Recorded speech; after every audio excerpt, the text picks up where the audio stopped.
sa pamamaril ang isang lalaki at babaeng sakay ng motorsiklo sa Marilao, Bulacan.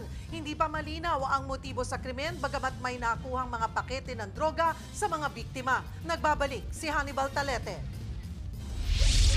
Nakahandusay at nadagana ng motorsiklo ang babae habang nakabulagta naman ang kasama niyang lalaki matapos silang pagbabarilin sa barangay Lambakin, Marilao, Bulacan. Sa inisyal na investigasyon, pasado alas 11 ng gabi kagabi, nang tambangan nang di pa nakikilalang salarin ang mga biktima sa eskinita.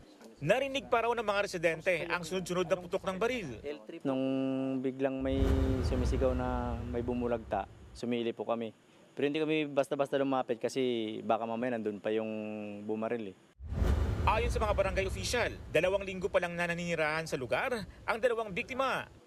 Hindi po namin masyadong kilala yung mga tao na yun dahil sabi po ng mga kapitbahay, 2 linggo pa lang daw po silang nakatira dyan.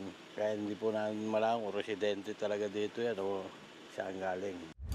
Nakuha mula sa lalaking biktima ang isang baril na kargado ng mga bala at 38 sachet ng hininalang shabu.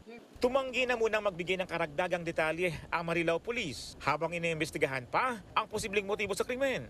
Nagkasana ng follow-up operation para matukoy ang pagkakakilanlan ng salarin.